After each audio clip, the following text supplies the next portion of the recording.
Hello guys, Ram Ram सभी को। मैं होस्ट आपका सौरभ आज एक नई वीडियो के साथ जंगल की तरफ जाते जाते बात करता हूँ। दोस्तों, शेर को हम जंगल का राजा कहते हैं, लेकिन आज आपको मैं मिलवाने जा रहा हूँ उस जानवर से जिसका वजन 1 टन तक जा सकता है, जिसकी मांसपेशियां देखकर लगे कि जैसे जंगल का हल खा गया हो।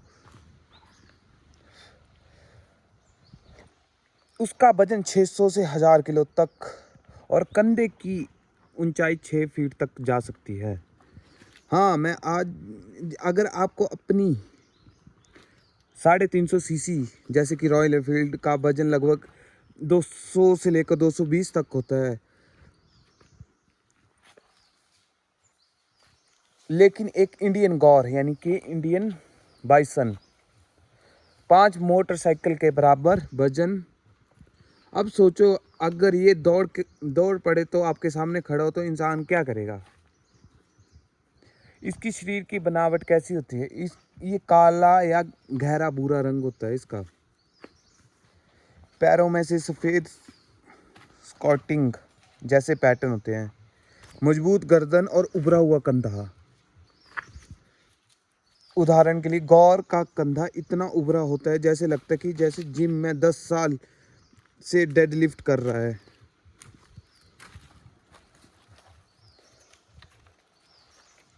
ये जब चलता है तो पता लगता है जंगल में कि नहीं ये चल रहा भारी। इसे खाली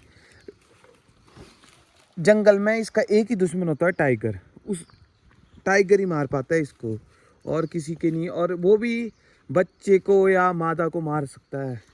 जो वयस्क पूरी तरह डेवलप्ड हो गया होगा ना, उसको नहीं मार सकता, क्योंकि उसका वजन चला जाता है कम से कम 1000 किलो से ऊपर, 1 टन तक चला जाता है। और ऐसे लगता है जैसे जिम में बनाए हुए मसल हैं उसके। और ये मूल रूप से शाकाहारी होता है। यार, बंगाल टाइगर वर्सेस गौर। लोग पूछते हैं कि क्या शेर गौर को मार सकता है? हाँ, लेकिन आसानी से नहीं मार सकता। टाइगर हमेशा आमतौर पर बूढ़े, बीमार या छोटे बछड़ों को निशाना बनाता है। वो पूरी तरह एक वयस्क गौर को नहीं मार सकता, क्योंकि उसका 1000 टन हो जाता है और उसको काबू करना बहुत मुश्किल होता है। ये देखिए 360 व्यू। अभी मैं जंगल में बिल्कुल डीप में हूँ, और ये पूरा व्यू, ये बांस के पेड़। और चलते हम थोड़ा सा और। मध्य प्रदेश के जंगलों में कई केस रिकॉर्ड हुए जहाँ पर टाइगर ने अकेले युवा गौर को गिराया, लेकिन बड़े स्वस्थ नर गौर पर हमला करना बहुत बड़ा रिस्क होता है। उसका एक सींग का बार पड़ जाए ना टाइगर को, तो फिर वो नहीं बच पाएगा। अगर 900 किलो का गौर पलट कर हमला कर दे तो शेर भी 2 बार सोचता है, उससे करूं शिकार की नहीं करूं। ये एक झुंड में रहते हैं, 10 से 30 तक के झुंड में रहते हैं। एक डोमिनेट मेल होता है उसमें, और मादाओं के साथ बच्चे होते हैं। अगर एक झुंड किसी बच्चे पर खतरा हो तो पूरा समूह रक्षा करता है। ये टीम वर्क ऐसा है जैसे जंगल की आर्मी।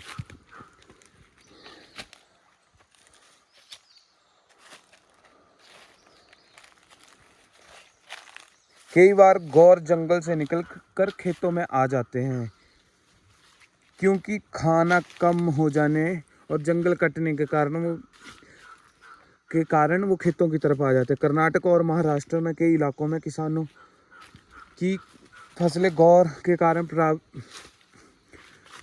प्रभावित होती हैं, लेकिन असली समस्या है जंगल का कम होना।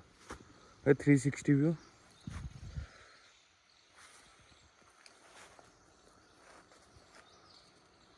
तो ये हमारे मैक्स जी आ रहे हैं पीछे से। अभी चलते आगे को। क्या गौर इंसानों पर हमला करता है? हाँ हाँ, अगर आप बहुत पास चले जाएं उसके, या उसे लगे कि खतरा है इससे, या आप उसके बच्चे के पास हो। वन विभाग की रिपोर्ट में कई केस है जहां लोगों ने सेल्फी के चक्कर में पास गए और घायल हो गए। जंगल का सिंपल रूल है, रिस्पेक्ट डिस्टेंस।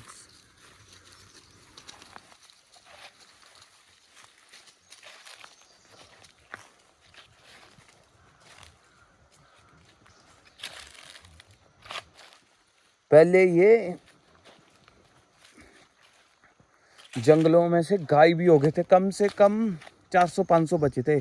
फिर धीरे धीरे फॉरेस्ट के रेस्क्यू मिशन और ऐसे एक्सेट्रा मिशन चलाए गए, तब जाके ये अब इनको विस्थापित किया जा रहा है एक जंगल से दूसरे जंगल में।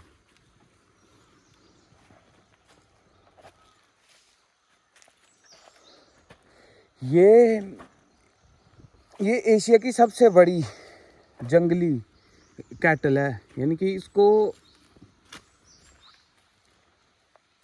गौर और पालतू गाय का एक जीन्स से है ये।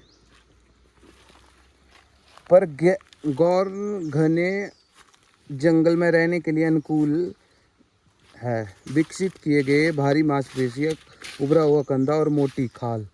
अगर खुले मैदान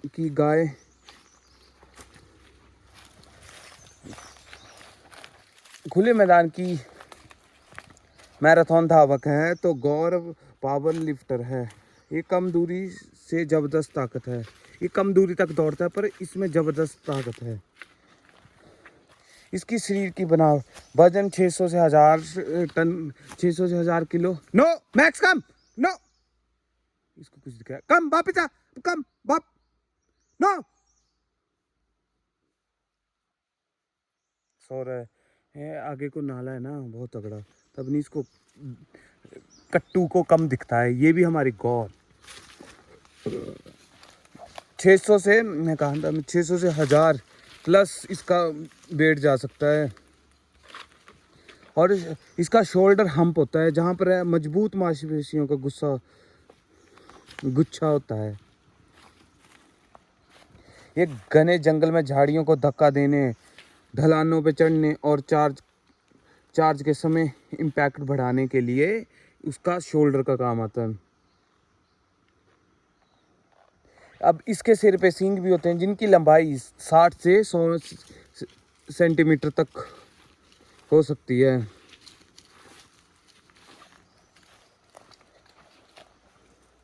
और ये आपस में लड़ाई करने के लिए और सुरक्षा के काम आती है ये सींग, सॉरी।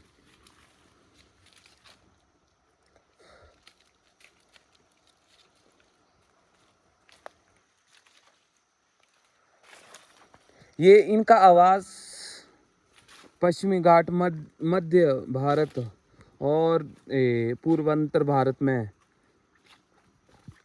पाए जाते हैं। इनको ना जल के पास रहना बहुत अच्छा लगता है। घने और सदाबहार जंगलों में रहते हैं।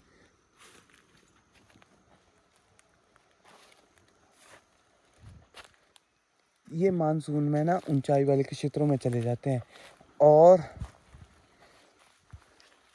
ये माइग्रेशन करते हैं। लंबा पलायन नहीं करते।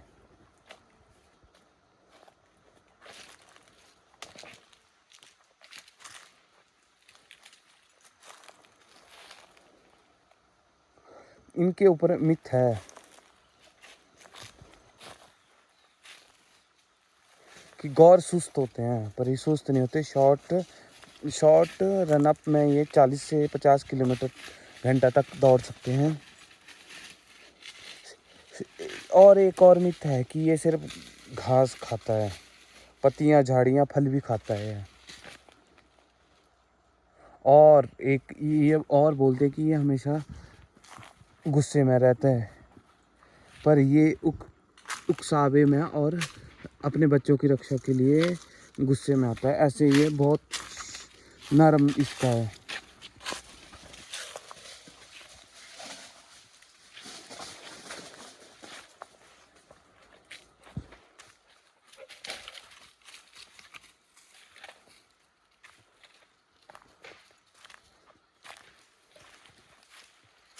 ये 360 व्यू। अभी और थोड़ा डीप जंगल में जा रहे हैं।